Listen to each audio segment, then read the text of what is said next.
अष्टानिका महापर्व की तीर्थराज संबेशिकर की तलटी में स्थित गुणायतन से टीवी चैनल का बहुचर्चित विश्वविख्यात शंका समाधान का कार्यक्रम हम और आप प्रारंभ करें। उसके पूर्व पारस चैनल, जिनवाणी चैनल और प्रमाणिक ऐप के सभी श्रोताओं का और यहाँ पर उपस्थित समस्त श्रावक श्राविकाओं का गुणायतन और श्री शिवायतन परिवार सायंकालीन वेला में हार्दिक अभिनंदन स्वागत करता है। और चलते हैं प्रतिदिन की भांति हम और आप परम पूज्य मुनिवर के श्री चरणों में नमन करते हुए आशीर्वाद प्राप्त करेंगे और निवेदन करेंगे। शंका समाधान के कार्यक्रम के लिए दोनों हाथ जोड़ लेंगे, बोलेंगे हे मुनिवर नमोस्तु, हे गुरुवर नमोस्तु, हे मुनिवर नमोस्तु। आइए गुरुवर के आशीर्वाद से हम और आप शंका समाधान का कार्यक्रम प्रारंभ करें। उसके पूर्व जिन्होंने गुणायतन से जुड़ने का अवसर सौभाग्य प्राप्त किया है उन परिवारों के नामों की घोषणा कर रहा हूँ। अगर यहाँ पर उपस्थित हैं अपने स्थान में खड़े होकर गुरुवंदना का सौभाग्य प्राप्त करेंगे और कैमरा में सभी को कवर करेंगे। गुणायतन में निर्माण निधि से जुड़ने का अवसर सौभाग्य जिन्होंने प्राप्त किया है श्रीमती शशि जी सिंघई, धर्मपत्नी स्वर्गीय विजय कुमार जी सिंघई खोरई, श्रीमती प्रेमिलाबाई डॉक्टर देवेंद्र कुमार जी जन पीपल गान खरगोन, श्रीमती रीता सूर्यकांत तड़ैया नागपुर, श्री मयंक मणिकांदी तड़ैया नागपुर अगर उपस्थित हैं अपने स्थान में खड़े होकर गुरुवंदना का सौभाग्य प्राप्त करेंगे। इसी क्रम में जिन्होंने स्वर्ण दान देकर अपने जीवन को स्वर्ण प्रदान किया है श्रीमती आशा जी प्रेमचंद जी डवरा वाले ग्वालियर उपस्थित हैं तो खड़े होकर गुरुवर का आशीर्वाद प्राप्त करेंगे। कैमरामैन सभी को कवर करेंगे। हाँ जी, ताली बजाकर इनका सम्मान करें। और आइए जिन्होंने सिद्ध चक्र महामंडल विधान में पूजन द्रव्य सामग्री में सहयोग प्रदान किया श्रीमती चंपा जी, राजीव जी, सीमा जी जयपुर, पुलकित आयुषी, निहित विभोर, ईशिता, संतोष, चित्रा जैन इंदौर 1,51,000 रुपये की राशि, कोटा से अंजू दीदी 31,000 रुपया, गया से श्रीमान देवेंद्र कुमार जी अजमेरा परिवार 11,000 रुपया, पिंडई से बहन साधना जी, प्रकाश चंद जी परिवार से त्यागी वृत्ति भोजन व्यवस्था में 11,000 रुपया और पूजन द्रव्य सामग्री में 11,000 रुपये की राशि प्रदान की। भोपाल से अखिलेश शराब परिवार 11,000 रुपया, पुणे से श्रीमती उषा जैन परिवार 11,000 रुपया, जीवदाय के लिए यूएसए से श्रीवण संरक्षक परिवार श्री गौरव जी निहल जी जैन पुत्र विजय मंजू जैन परिवार 1,00,000 रुपये की राशि प्रदान की। जोरदार ताली बजाकर सम्मान करें। चेन्नई से श्री पदमचंद जी धाकड़ परिवार 51,000 रुपया, सागर से श्रीवण संरक्षक श्री रज्जी लाल जी जैन चावल वाला परिवार 51,000 रुपया, मिर्जापुर मुर्शिदाबाद से श्री नवीन जी, विंध्या जी, प्रियंका जी, ऋतिक जी जैन परिवार 15,000 रुपये, उज्जैन से डॉक्टर मनोज जी जैन, डॉक्टर आभा जी पौत्र आदि जैन परिवार 15,000 रुपया, हैदराबाद से श्रीमान रमेश जी काला, गुणमाला जी काला परिवार 11,000 रुपया। आपकी तालियां नहीं बज रही हैं। आगरा से श्रीमती किरण माला जैन परिवार 11,000 रुपया, नोएडा से श्रीमान नरपेन सिंह जैन परिवार 11,000 रुपया, जबलपुर से श्रीमती मनोरमा जैन महेंद्र कुमार स्वर्गीय महेंद्र कुमार जैन की स्मृति परिवार 11,000 रुपया। और इसी क्रम में श्रीमान राकेश जी जैन दयोदय महासंघ के मंत्री अशोकनगर 1,00,000 रुपया, श्री नरेंद्र कुमार 1,11,000 रुपया, श्रीमान नरेंद्र कुमार जी पुष्पा जैन भरतपुर 21,000 रुपया, बहन शकुन दीदी सागर 21,000 रुपया, श्री रमेश कुमार जी जयपुर 11,000 रुपया। इसी क्रम में श्री राकेश रजनी गोदा, आदित्य आकांक्षा जी गोदा परम संरक्षक गुणायता इंदौर 15,000 रुपया, आर के जैन परिवार ग्वालियर 15,000 रुपया, श्री तारामणि देवी धर्मपत्नी स्वर्गीय सागर मल्लाला सुशील कुमार अनिल कुमार रारा इम्फाल 15,000 रुपया, श्री नरेश सविता सलोनी जैन कुचामन सिटी 15,000 रुपया, श्रीमान आनंद जी पाटनी, दीपा जी, पवन जी प्रसंग पाटनी सिंगापुर 15,000 रुपया और श्रीमान खेमचंद जी और श्रीमती रंजू लोहड़िया दिल्ली जयपुर इन्होंने 11,000 रुपये की राशि प्रदान की। जीवदया के लिए बहुत बहुत धन्यवाद। और श्रीमान भागचंद जी पाटनी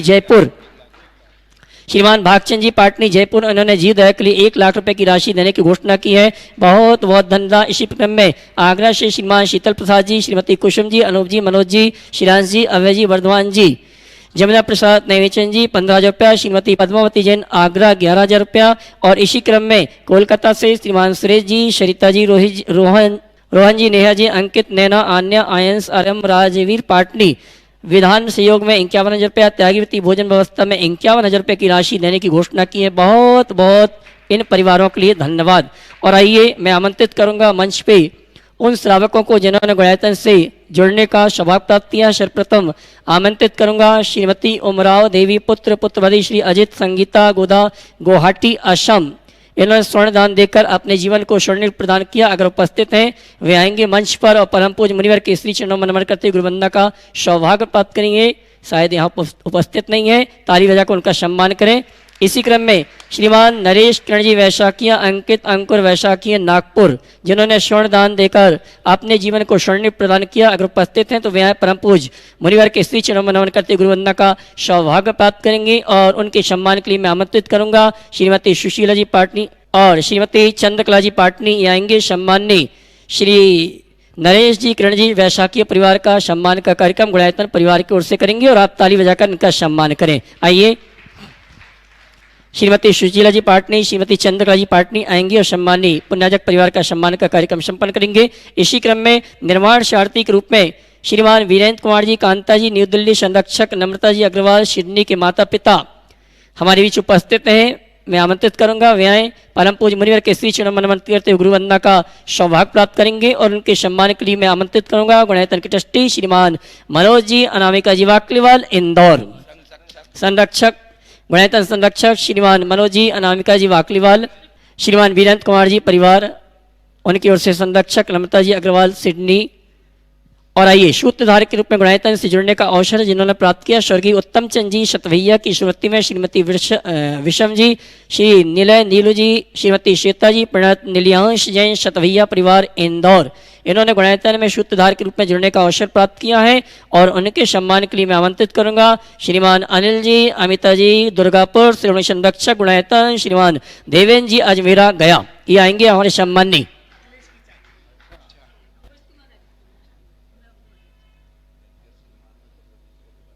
और इनके सम्मान में साथ में आएंगे हमारे प्रदीप जी भदौरा, ये भी आएंगे सम्मानी। स्वर्गीय उत्तम चंद जी परिवार का सम्मान का कार्यक्रम संपन्न करेंगे। साथ में देवेंद्र जी और अनिल जी अजावे तीनों मिलकर सम्मान का कार्यक्रम संपन्न करेंगे और आप जोरदार ताली बजाकर इनका सम्मान करें।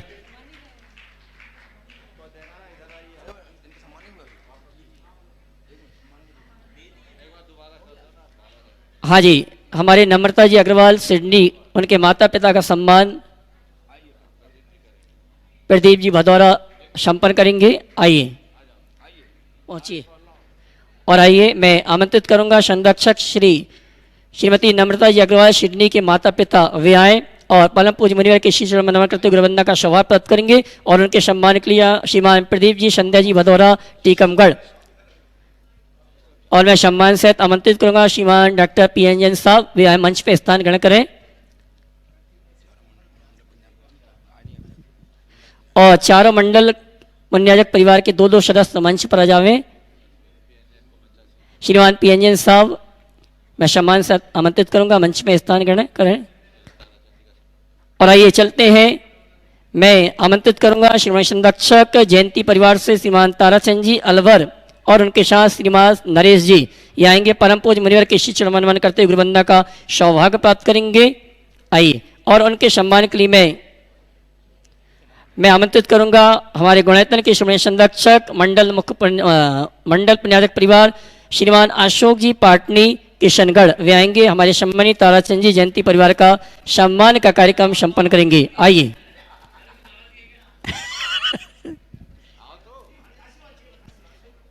श्रीमान ताराचंद जी और नरेश जी दोनों का सम्मान करने के लिए मैं आमंत्रित करूंगा श्रीमान अशोक जी पाटनी किशनगढ़ श्रीमान संरक्षक गुणायतन, जोरदार ताली बजाकर।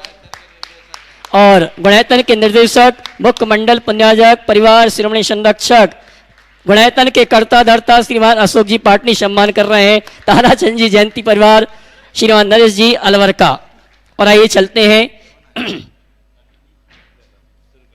शंका समाधान का कार्यक्रम हम और आप प्रारंभ करेंगे। और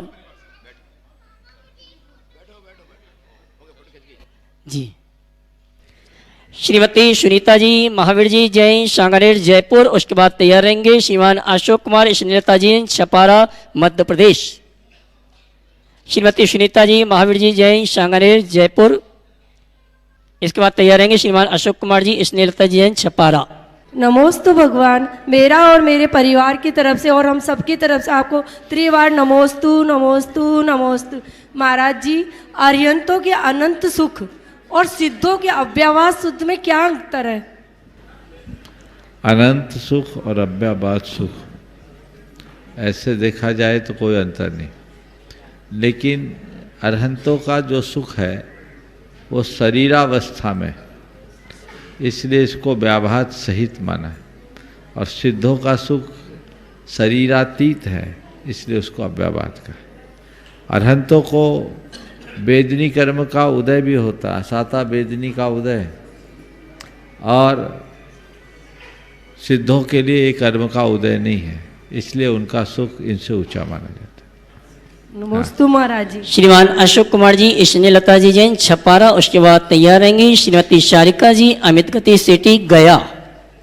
मेरे और मेरे परिवार के परम उपकारक गुरुवर श्री के चरणों में मेरे पूरे परिवार सहित छपारा जैन समाज का कोटि कोटि नमन, कोटि कोटि नमन। गुरुवर, मेरा प्रश्न आज के श्री चक्र विधान से ही है। भगवान के 1008 नाम हैं और आज हमने 1024 अर्घ चढ़ाए, तो ये 16 अर्घ कौन से भगवान के हैं, कौन से हैं? और प्रचलन में भी सहस्त्र नाम ही बोलते हैं, जबकि 1008 नाम है। देखिए, बात बिल्कुल सही, भगवान के तो 1008 ही नाम है और वो 1008 ही मूल मंत्र है। पर चूंकि मैंने पहले ही दिन कहा था कि ये सिद्ध चक्र विधान में सारी अर्घावली द्विगुणित क्रम से है, 8, 16, 32, 64, तो वो फिर 512 से दुना तो 1024 ही होता है। तो 1024 अर्घ में शेष सिद्धों के लिए और सिद्ध परमात्मा से संबंधित मंत्र उसमें जोड़ दिए गए। वो 16 मंत्र अलग हैं और 1008 मंत्र अलग है। जो प्रारंभ के 1008 मंत्र हैं वे भगवान के नाम। नमोस्तु गुरु। श्रीमती शारिका जी अमित गति सेठी गया, उसके बाद तैयार रहेंगी श्रीमती संरक्ष परिवार से श्रीमती संध्या जी उपकार सागर अपनी बहन श्रीमती रानू जी मंडला के साथ। गुरुवर के चरणों में मेरा और मेरे पूरे परिवार की ओर से 3 बार नमोस्तु नमोस्तु नमोस्तु। पूज्य गुरुदेव, मैं चाहकर भी, मेरी जिज्ञासा यह है कि मैं चाहकर भी सिद्ध चक्र महामंडल विधान में अपनी सहभागिता नहीं कर पाती हूँ। गुरुदेव, आप समेत शिखर जी में विराजमान हैं, आपके मुख से, आपकी वाणी से सिद्ध चक्र विधान का संस्कृत भाषा में मंत्रोच्चारण होता है। वो बिरले ही लोग होते हैं जिन्हें ये पल मिल पाता है। गुरुदेव, मेरी वेदना ये है कि समेत शिखर जी के इतने पास होकर भी मैं कभी इन संस्कृत के इस विधान में, इन विधानों में अपनी सहभागिता नहीं कर पाती हूँ। गुरुदेव, मैं जानना चाहती हूँ कि मेरा ऐसा कौन सा अंतराय का उदय है जिससे ये मेरा पुण्य गाढ़ा नहीं हो पा रहा है। पूज्य गुरुदेव, मेरी कौन से कर्म का उदय है इसको दिमाग में मत लाओ। अब एक बार तय कर लो रोज भावना भाव कि अगली बार विधान होगा तो सबसे पहले मेरा नाम है। ये भावना भाओगे ना तो कर्म जो उदय में आ रहा होगा वो टल जाएगा। और एक बात सबसे मैं कहूँगा, जिस भी अच्छे कार्य को आप पाना चाहते हो वो जब तक न मिले उसकी भावना भाव, और जिन्हें उसका अवसर मिल रहा उनकी जी भर के अनुमोदना करो।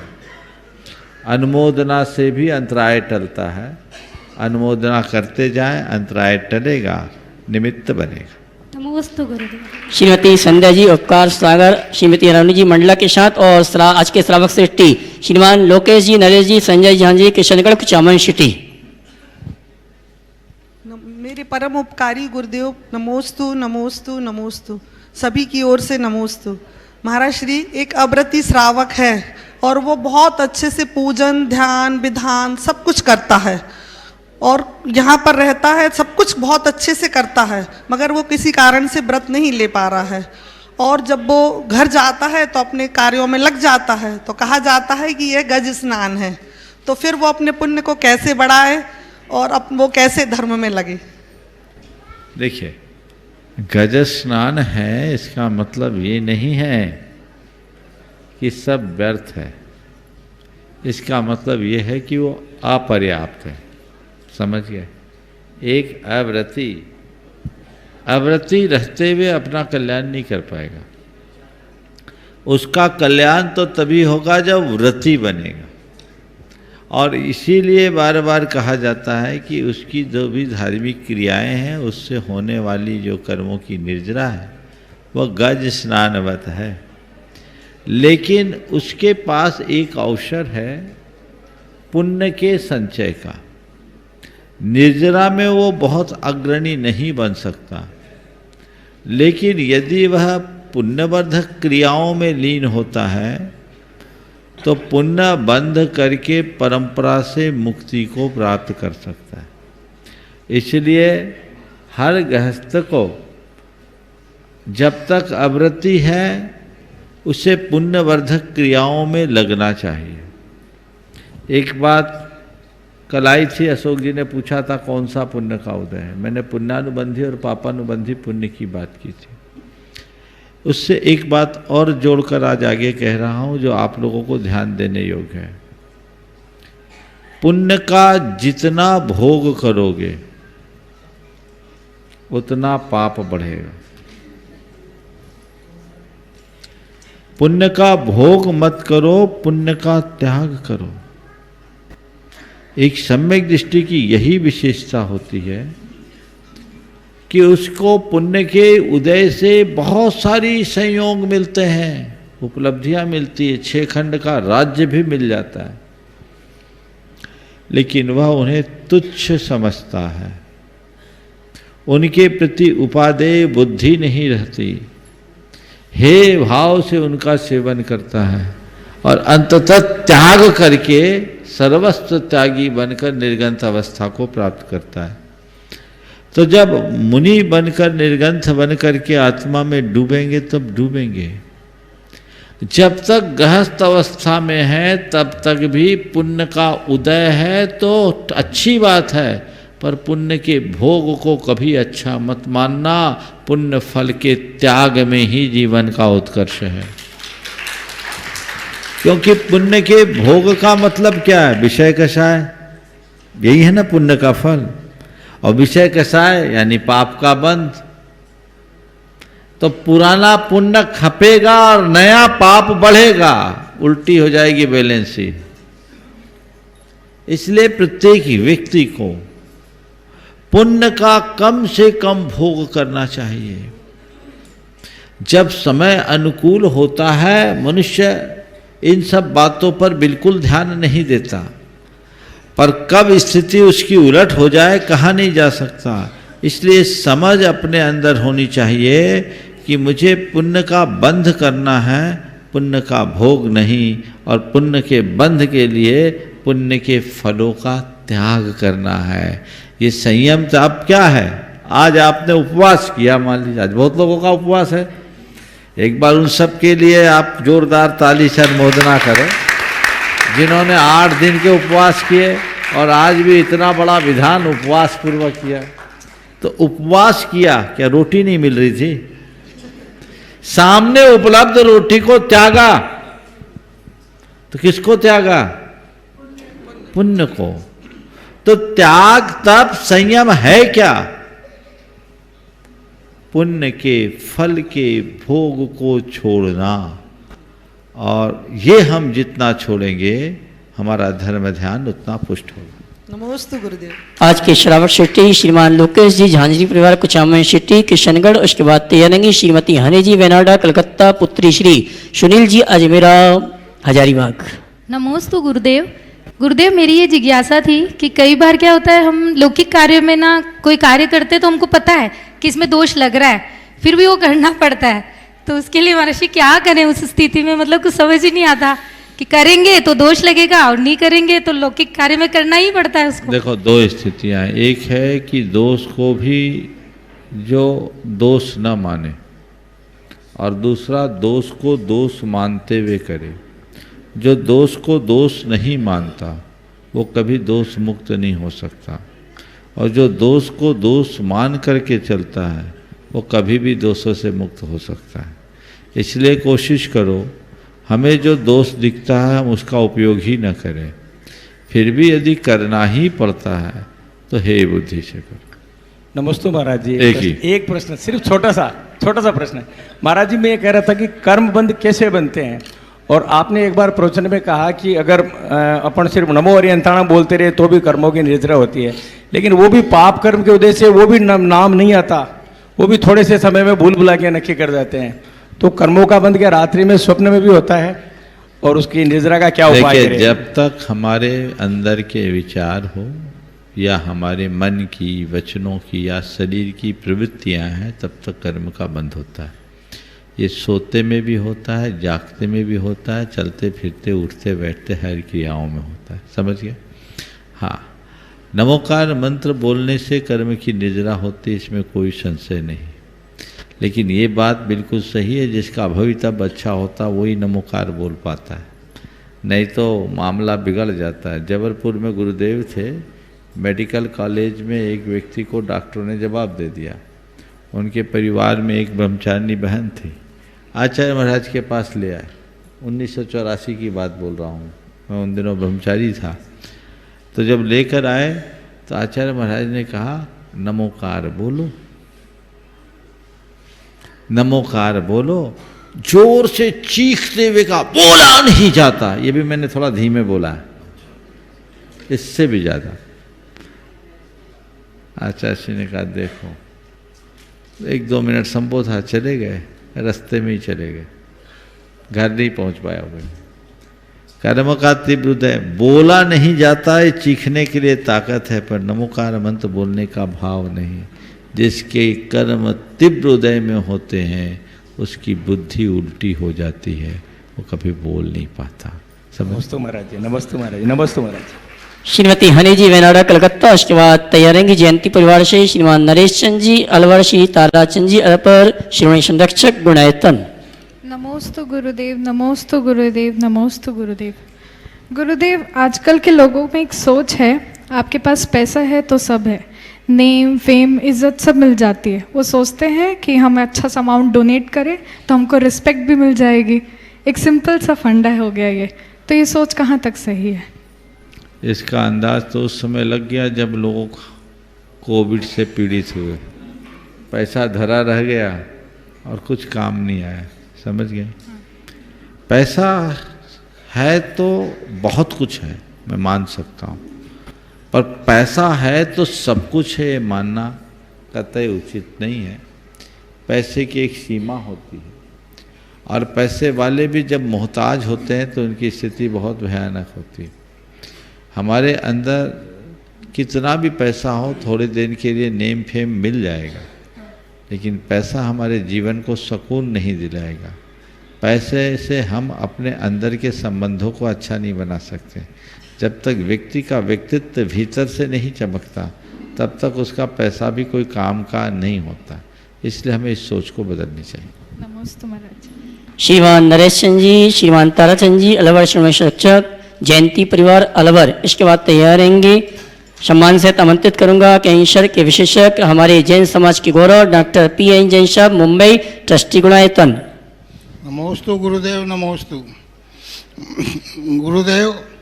पूर्वा व्हील ने कौवे के मांस का त्याग किया और तीर्थंकर प्रवृत्ति का बंद किया।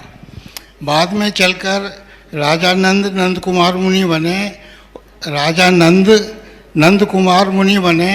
उन्होंने 16 कारण भावना का स्तवन किया और तीर्थंकर प्रवृत्ति का पद पाया और भगवान महावीर बने। तो हम ये क्या, तो ये ऐसा क्यों? बहुत अच्छा है, आपने भगवान महावीर की कथा को पढ़ा है और बहुत अच्छे से पढ़ा है, लेकिन थोड़ा सा ऐसे और स्पष्ट कर ले। पुरुरवा भील से महावीर भगवान की पर्याय की शुरुआत होती है। जब वो एक किसी मुनि का वध करने को सन्नद्ध था, तब उसकी पत्नी ने उसे रोका और कहा ऐसा मत करो, ये कोई वन देवता प्रतीत होते हैं, क्योंकि किसी भी पशु की आंखें इतनी अचंचल नहीं हो सकती, आप रुको, ऐसा अनर्थ मत करो। और उनके रोकने पर जब दोनों गए, झाड़ियों के ओट में देखा कि एक मुनिराज अविचल मुद्रा में स्थित है, और महाराज को देखकर वो भाव विभोर हो गया और महाराज के संबोधन से उनका हृदय परिवर्तित हुआ, और उस भील ने उस दिन हिंसा का त्याग किया। कव्वे का मकसद से टोटल हिंसा का त्याग किया। और वहाँ से उसके खदीर साल भील ने कब्बा का मांस त्यागा था। ये भील में लोग मिला देते हैं। तो उसने हिंसा का त्याग किया और उस पुरुरवा भील के अंदर अहिंसा का बीज बपन हुआ। अभी तीर्थंकर प्रकृति का बंद नहीं किया, इसके बाद तो कई भाव हैं, समझ गए। बस महावीर भगवान की जीवन यात्रा का विकास जो प्रारंभ हुआ वो शेर की पर्याय से हुआ। जब हिरण के शिकार करते समय अमित गति और अमितंजय नाम के 2 चरण रिद्धिधारी मुनिराजों का संबोधन मिला, तब उस शेर का हृदय परिवर्तित हुआ, उसे सम्यक दर्शन की प्राप्ति हुई और बढ़ते बढ़ते बढ़ते बढ़ते राजा नंद की पर्याय में, है ना, कहीं कहीं आनंद राजा की बात आती है, आनंद राजा की पर्याय में जब आए मुनि बनकर, तब 16 कारण भावना भाकर तीर्थंकर प्रकृति का बंध किए और पुष्पोत्तर विमान में उत्पन्न हुए। वहाँ से च्युत होकर रानी त्रिशला के गर्भ में आकर महावीर भगवान के रूप में। आपकी तालियों का सम्मान चाहूंगा, जोरदार ताली बजावें। डॉक्टर पीएनजन साहब, मुंबई, ट्रस्टी गुणायतन कैंसर रोग विशेषज्ञ। और इसके बाद तैयार रहेंगे गुणायतन ट्रस्टी श्री मनोज जी, अनामिका जी, वाकलीवाल, इंदौर। महाराज जी को नमोस्तु नमोस्तु नमोस्तु। मेरा प्रश्न भावना योग के संबंध में है। मेरा एक प्रश्न भावना योग के संबंध में है। योगा पे तो बहुत रिसर्च हो चुकी है और अभी एक अनुसंधान हमारे टाटा मेमोरियल हॉस्पिटल में हुआ कि उन्होंने योगा के कुछ सेशन आखिरी स्टेज में जो ब्रेस्ट कैंसर के पेशेंट्स जो वुमेन थी उनको दिया, तो उनकी लाइफ में करीब 6 मंथ्स का इजाफा देखा गया और बहुत कंफर्टेबल हो गए, क्वालिटी ऑफ लाइफ भी इम्प्रूव हुई।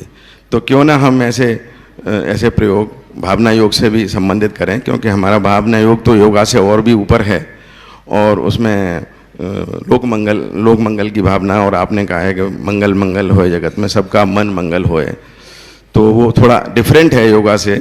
तो आपका इसके बारे में क्या विचार है? पहले तो मैं चाहूँगा एक बार जोरदार करतल ध्वनि से। डॉक्टर साहब मुंबई में रहते हैं और किसी भी पेशेंट के, खड़े रहे डॉक्टर साहब, किसी भी कैंसर से पीड़ित पेशेंट का समाचार इनके पास पहुंचता है, जितनी तत्परता से ये आगे आते हैं उसकी जितनी सराहना की जाए वो कम है। मुंबई में 2 काम बहुत बड़ा है, एक डॉक्टर साहब की उपलब्धता और दूसरा अशोक जी के 2 फ्लैट।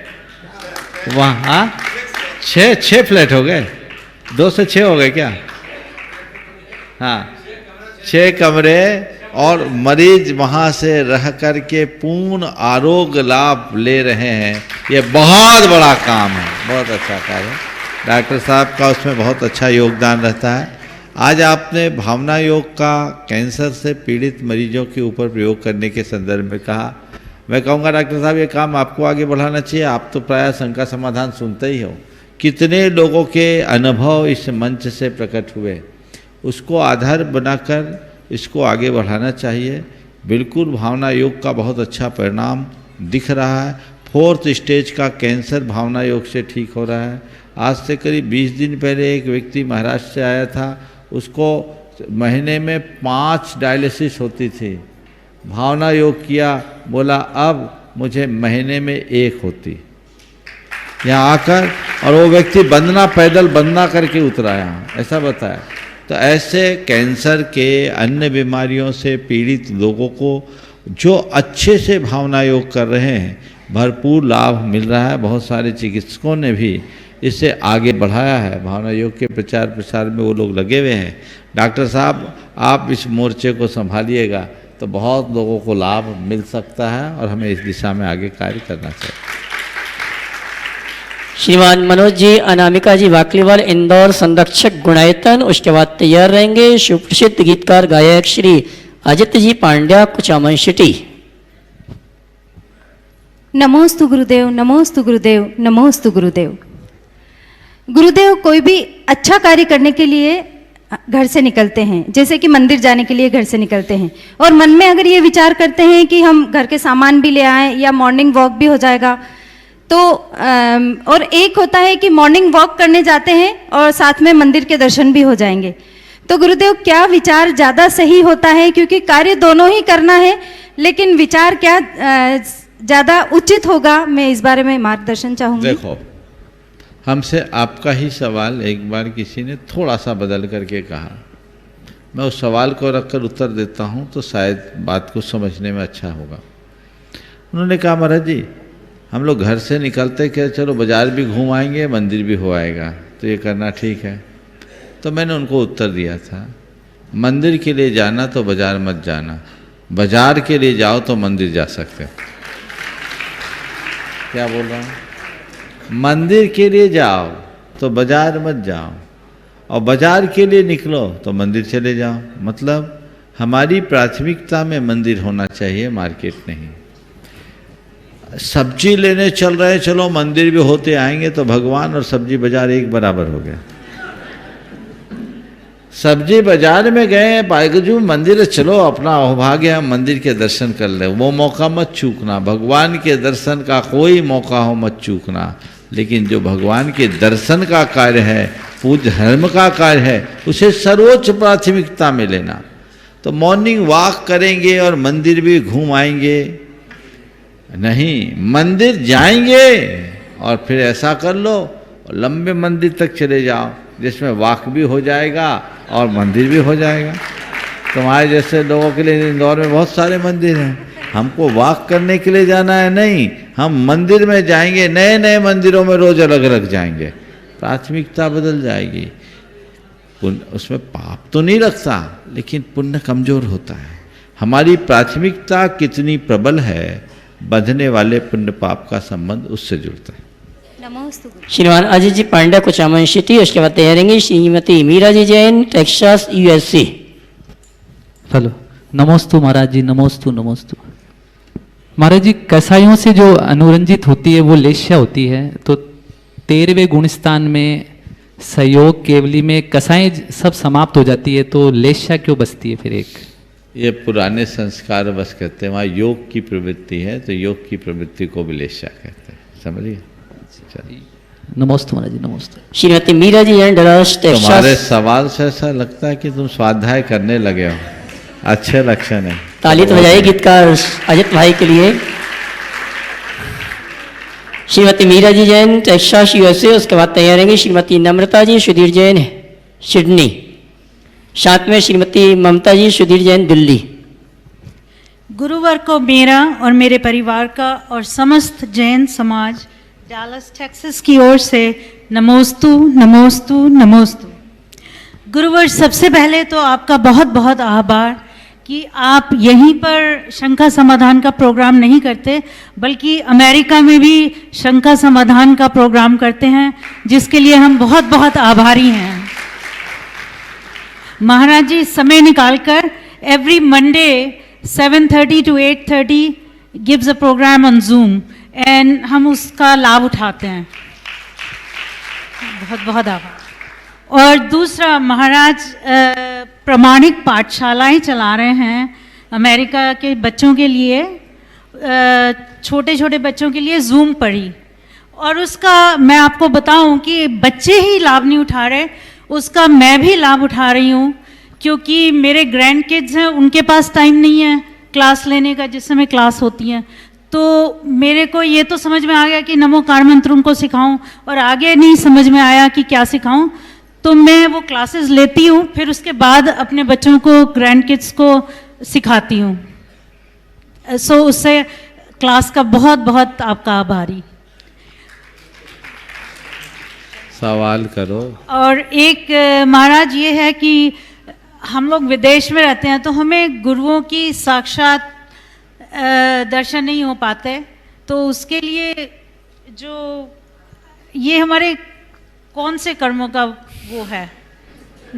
देखो, जहाँ तक प्रामाणिक पाठशाला का सवाल है, एक बार जितने लोग प्रामाणिक पाठशाला को संचालित करने में लगे हैं उनके लिए जोरदार करतब ध्वनि है।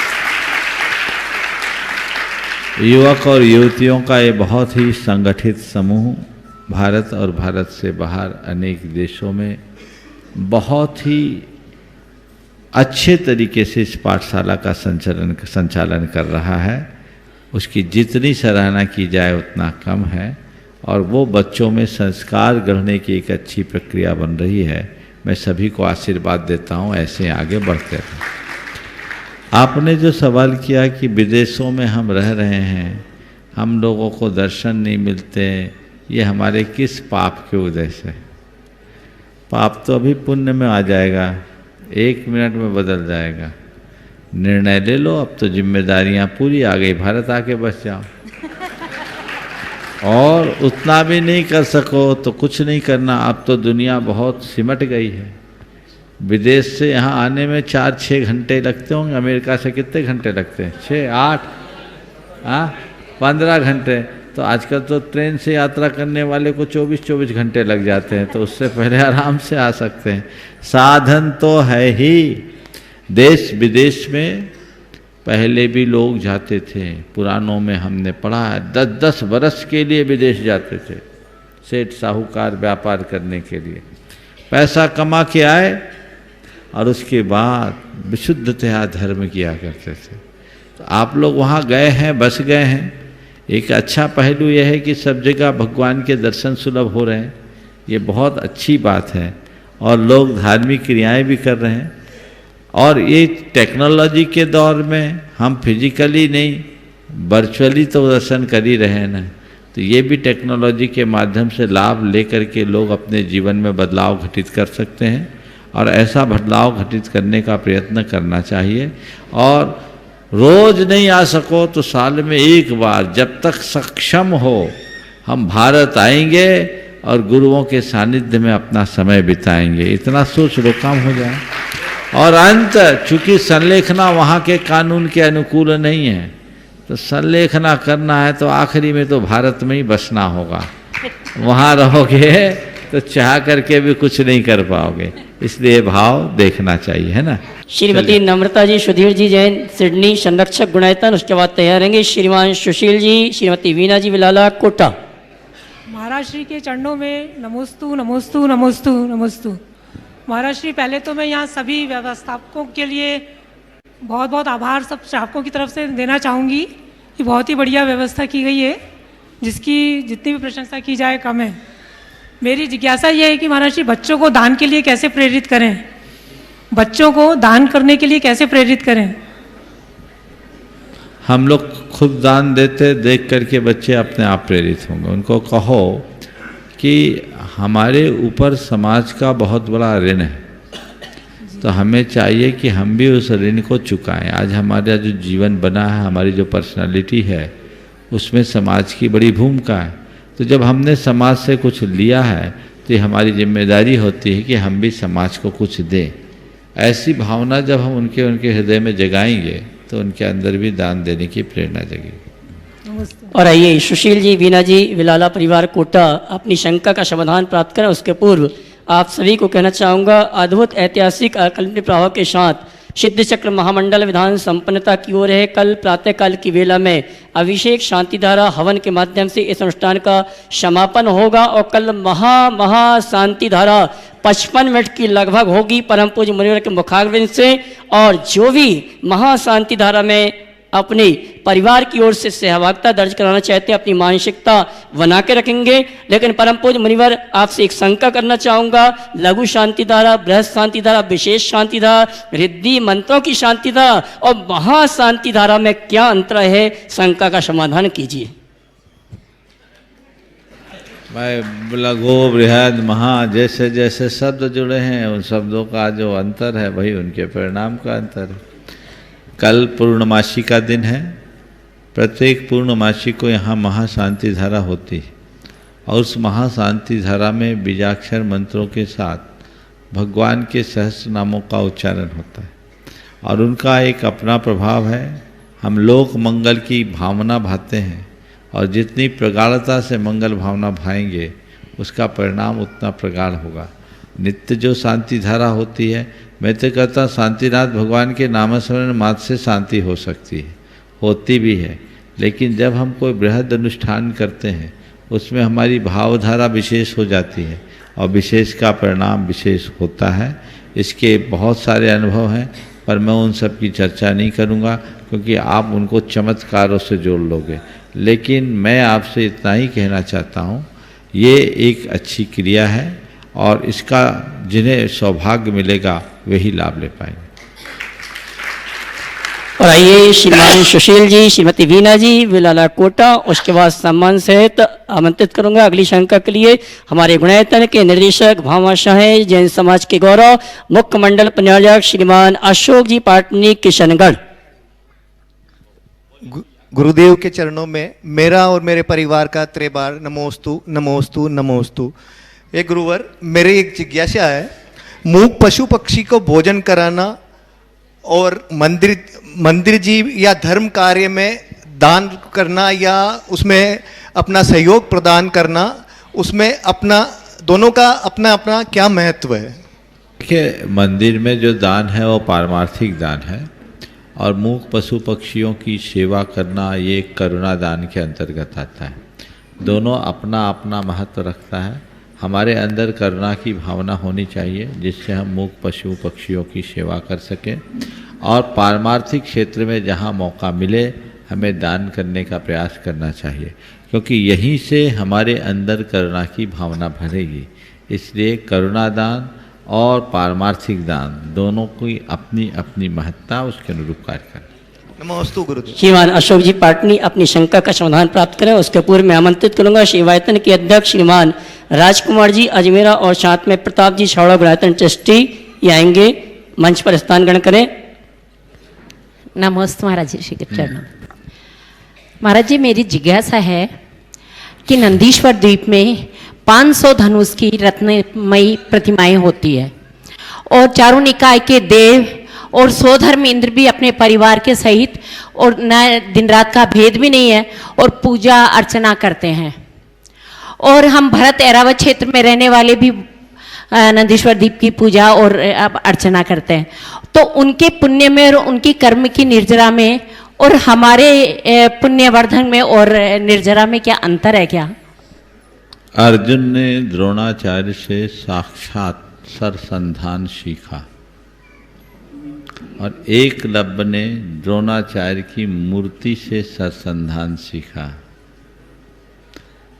ऐसा कहते हैं कि जो अर्जुन साक्षात द्रोणाचार्य से नहीं सीख पाया, एकलव्य ने वह गुण उनकी मूर्ति से प्राप्त कर दिया। कहानी आपको पता है, सबको पता है। किससे सीखा, किसने सिखाया? द्रोणाचार्य तो वहाँ नहीं थे। श्रद्धा। तो आप कह रही हैं कि वहाँ जो चतुर निकाय के देव जाकर पूजा अर्चा करके पुण्य लाभ लेते हैं और हम यहाँ करते हैं कि हमारा पुण्य उनकी तुलना में कैसा होगा? मैं आपसे दावे के साथ कहता हूँ, अगर प्रगाढ़ श्रद्धा के साथ यहाँ करा जाए तो वह पुण्य प्राप्त हो सकता है जो देवों को साक्षात भी ना हो। भावना का खेल है। अब हम नंदीश्वर द्वीप का अनुभव करते हुए हमें शक्ति सो नाही यहाँ करी थापना, पूजो जिन ग्रह हित प्रतिमा हित है अपना। उस फीलिंग के साथ भाव वंदना बहुत अर्थ रखती। तो हम नहीं पहुंच पा रहे, पहुंच पाते होते तो वही होते, लेकिन कल्पनाओं के पंख तो हमारे पास है ना, उससे उड़ करके चले जाए, अपने आंखों में बसा लो और भाव धारा वैसी जग जाए तो तय मानना सातिशय पुण्य का बंध होगा। और न केवल सातिशय पुण्य का बंध होगा, हमारे सम्यक दर्शन की विशुद्धि भी बढ़ सकती। तो इसलिए जब हम पहुँचेंगे तो पहुँचेंगे। आज जो मौका है हम क्यों चूके? ये 8 दिवस है, हमारे पास उन जैसी शक्ति नहीं है पर हमारी भावना उनसे प्रबल है। समझ गए? अभी बहुत सारे लोग बोल रहे हैं सिद्ध चक्र विधान में यहाँ नहीं आ पाए, घरों में विधान किया और वो घर के विधान से इतने आनंदित आकर के बखान करते। यहाँ ताराचंद जी बोल रहे थे, मैंने एक दिन विधान नहीं छोड़ा, घर में विधान किया और वो उनका ऐसा फील कि जैसे यहाँ विधान कर रहे हो। तो मैं आपसे यही कहूँगा, जहाँ हमारी भावना जुड़ती है वहीं विशुद्धि बढ़ती है और जहाँ विशुद्धि होती है वहीं कर्म कटता है। लोग ये बोल रहे, लोग पूछ रहे हवन करे घर में कि नहीं करे। जब विधान किया तो हवन भी कर लो, उसमें क्या बात हो गई। बस उसमें हवन में अपनी सहभागिता दे दो तो जो अलाय बलाय है वो निकल जाएगी। और अच्छा है, सिद्ध चक्र के मंत्र तो तुम्हारे घर में 8 दिन गूंजे ही हैं, गूंजे, ये बहुत अच्छी बात है। और फिर कल शांति धारा की भी अनुगूंज होगी। तो ये सब मौके हैं, इनका लाभ उठाना चाहिए। तो एक पंक्ति में बात का उपसंहार कर रहा हूँ, जो हम कर सके खुद करे, जहाँ न कर सके वहाँ भावना भाए, कीजिए शक्ति प्रमाण, शक्ति बिना श्रद्धा धरे, तो वहाँ भावना का चमत्कारिक प्रभाव होता है।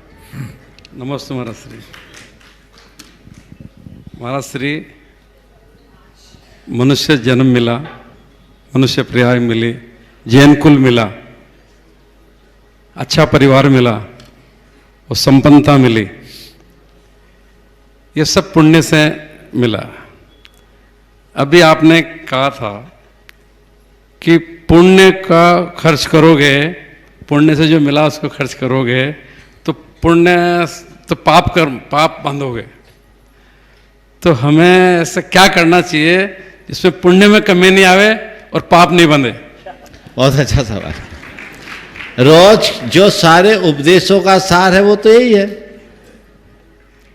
पुण्य का भोग मत करो, पुण्य का सही प्रयोग करो, सही प्रयोग।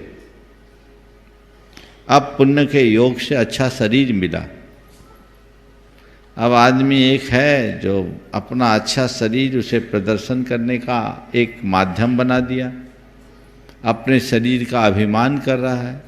और एक व्यक्ति है जो अच्छे शरीर को पाकर, अरे मेरा सौभाग्य कि आज मैं स्वस्थ हूँ, व्रत उपवास कर रहा है। दोनों में अंतर है कि नहीं? बिना पुण्य के व्रत उपवास नहीं कर पाओगे, शरीर में बीमारी लग जाए तो चाह करके भी नहीं कर पाओगे। तो ये भी जो आज व्रत उपवास त्याग तप करने में समर्थ है, वो अपने पुण्य के उदय से ही है। पर एक था जो पुण्य का उदय आया, पाप में लग गया, अभिमान में मगन हो गया, और एक जो पुण्य का उदय आया उसका प्रयोग व्रत उपवास में किया। पुण्य था, धन पैसा आया और धन पैसे को विषय कषायों में लगा दिए, पाप के कार्यों में लगा दिया, या उसको अपने अभिमान का आधार बना दिया। और एक है, भाई पुण्य के योग से मेरे पास धन आया है, मैं इसका सदुपयोग करूं, परोपकार के कार्य में लगाऊं, धर्म की प्रभावना में लगाऊं, संस्कृति की रक्षा में लगाऊं, निज पर के हित में लगाऊं। पैसा वही है, डायरेक्शन अलग। बुद्धि मुझे अच्छी मिली, पुण्य के योग से मिली। अब वो बुद्धि दूसरों को लड़ाने भिड़ाने में लगा रहे, और वो बुद्धि मिली है तो हम अच्छी बातें सीखने पढ़ने में लगाए, एक दूसरे को हित में लगाने में लगाए। एक ही बुद्धि है, आप इधर भी लगा सकते हो, उधर भी लगा सकते हो। तो हमें जो कुछ भी अच्छा मिला है, मैं अक्सर कहता हूँ, अच्छा योग से मिलता है, पर योग से बड़ा प्रयोग है।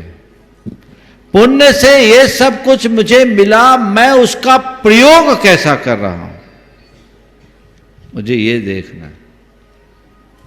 बहुत मुश्किल होता है, कई लोगों के भाव नहीं होते। अशोक जी, इस अर्थ में आप बहुत भाग्यशाली। एक सज्जन ने मुझसे भरी आंखों से कहा एक दिन, बड़े धनी मानी सज्जन थे, बोले महाराज ऐसा क्या है कि मेरा पैसा पुण्य में नहीं लगता, पुण्य में मेरा पैसा नहीं लगता। मतलब महाराज जी कोई भी काम पुण्य का मंदिर अंदिर से जुड़ा होता, मेरे भाव ही नहीं होते, और फालतू काम में मेरे पैसे निकल जाते करोड़ों। उस आदमी को इस बात की व्यथा है, समझ भी है, प्रवचन नियमित सुनने वाला। बोले मैं चाहता हूं तो भी नहीं निकलता, भाव ही नहीं होते मेरे। महाराज श्री, ये भी कर्म की वजह से ही है ना? तीव्र कर्म के उदय से। एक बार आचार्य महाराज ने बहुत अच्छा वाक्य कहा था जो आप सबको ध्यान देने योग्य है। धन संपन्नता कदाचित पुण्य के उदय से मिल सकती है, धन संपन्नता कदाचित पुण्य के उदय से मिल सकती है, पर उसका सदुपयोग तप का फल समझना चाहिए। जिन्होंने गाढ़ा पुण्य किया है उसकी बुद्धि अनुकूल होगी, बाकी तो सब लोग उल्टे पुल्टे काम में करते हैं। एक जगह की बात है, एक बड़ा उद्यमी परिवार, बहुत धनी परिवार का एक मेंबर आया। वहाँ एक छोटा सा काम था, और जो छोटा सा काम था, अब थोड़ा सा मैं सेंसर करके बात बोल रहा हूँ, बात खुले नहीं, लेकिन बहुत छोटा सा काम था। और लोगों ने उनसे कहा कि आपका इसमें थोड़ा सहयोग मिल जाए। लोग चाह रहे थे कि इसमें अगर इनका 2,51,000 का सहयोग मिलेगा तो उतना काम हमारा हो जाएगा। कार्यक्रम चल रहा था संकट समाधान में, ऑनलाइन दूर दराज के लोग बहुत पैसे दिए और उनका जो प्रयोजन था पूरा हो गया। लेकिन एक जो व्यक्ति था जिससे उनकी अपेक्षा थी कि ये तो आराम से दे सकते हैं, उनने मना कर दिया। बोला पिताजी से पूछूंगा तब दूंगा। मुश्किल से 11,000 रुपये दिए, और पता लगा वो जिस सूट में रुका हुआ था उसके 90,000 रुपये पर डे के खर्चा थे। 5 दिन से वो उस सूट में रुका हुआ था, अपना जन्मदिन मनाने के लिए आया हुआ था। आप बताइए, 10 लोगों के साथ आकर 5 दिन से रह रहा है, 90,000 रुपये पर डे के सूट में पैसा बर्बाद कर रहा है। लेकिन एक काम जो लोग चाह रहे हैं, और वह भी उस संस्था के लिए जो उसके पुरखों ने बनाया, उसमें योगदान देने के लिए बोल रहे हैं। बोले पिताजी से पूछेंगे। ये है दुर्बुद्धि। तो जिनको अपने संसाधनों का सदव्यय करने का भाव हो रहा है, समझ लेना इनका बिल्कुल विशुद्ध पुण्य है और भावी सद्गति होगी। और भाव नहीं हो रहा है तभी इनका संसार बहुत लंबा समझना। छीन होगा, आज नहीं कल छीन होगा। बिन लादेन के पास भी पुण्य था, आखिरी में दशा क्या हुई। सद्दाम हुसैन का भी पुण्य था, आखिरी में दशा क्या हुई। बीरप्पन का भी पुण्य था, आखिरी दशा क्या हुई। रावण का भी पुण्य था, आखिरी दशा क्या हुई। इसलिए एक प्रण लीजिए, मेरा छोटा पुण्य हो या बड़ा, मुझे अपने पुण्य को खोटा नहीं करना है। ये सिद्धांत बना लीजिए। खोटे कार्य में इसे लगाना ही नहीं। मुझे इस तरीके से अपने पुण्य का विनियोग करना है कि आने वाले भवों में वह मेरे मोक्ष का साधन बन सके, परंपरा मुक्ति का आधार बन सके। ऐसा एक सम्यक दृष्टि के भीतर यही होता है। इसी के बदौलत वो आगे बढ़ पाता है। बहुत अच्छा। हाँ श्री सुशीला जी। महाराज एक छोटी सी शंका। हाँ बोलो बोलो। कि हमारे किशनगढ़ में हमारे भी, आपने कल गौशाला के लिए बोला था, तो आप तो गए थे उसमें। गौशाला में 40-45 है छोटे मोटे सब। अपने गौशाला नहीं है वो, दूसरी आपकी गौशाला में नहीं वो। ठीक, एक बार इनको भी देखना चाहिए। लेकिन हम तो अपने लिए बोल रहे हैं। हाँ। तो मतलब गौशाला या घर में इतने जानवर रखते हैं, तो आचार्य सिद्ध कहते हैं कि रखना चाहिए। लेकिन हमारा भी कौन सा पुण्य जितनी गायों की हम सेवा कर रहे हैं, और इतने उत्कृष्ट भाव से गायें रहती है, पानी छना हुआ, भगवान नमोकार की जाप, और सब आचार्य से फोटो लगा रखी हमने। हमारा श्री रोज मंदिर से जाके पूजा करके मंदिर से जाके गंदोदक लेके जाती है। रोज गायों का गंदोदक लगाती है। देखिए गौपालन तो होना चाहिए।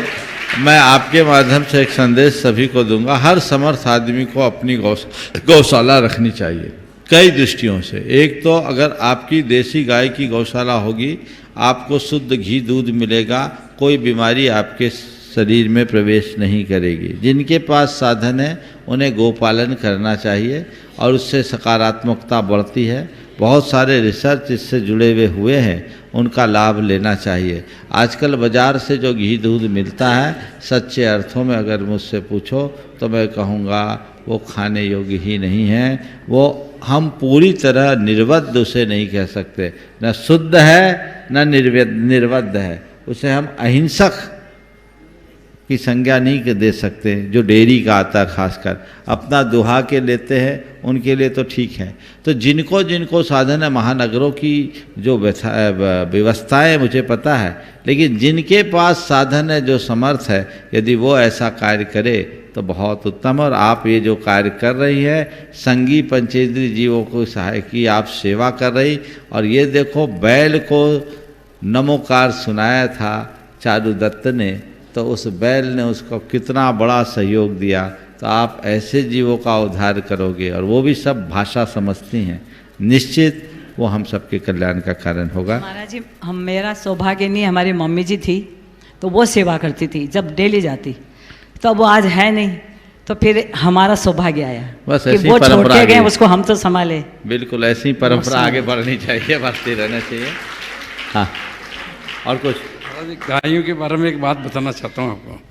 अभी कोविड के अंदर हम उदयपुर गए, सारे परिवार वाले, सारे पिताजी भी गए सब, तो वहाँ गायें नहीं थी, तो किशनगढ़ से हम 2 गाय और 2 बछड़े उनके गाड़ी के अंदर लेकर बता कि हमारा शुद्ध वहाँ मिल जाए। तो महाराज जी मैं आपको बताऊँ क्या गायों का आपको बताऊँ, वो जिस दिन हम गए उसी दिन रात को एक गाय को जानवर खा गया, कोई जहरीला जानवर खा गया, उसकी मृत्यु हो गई। एक गाय की उदयपुर में एक गाय की मृत्यु हो गई।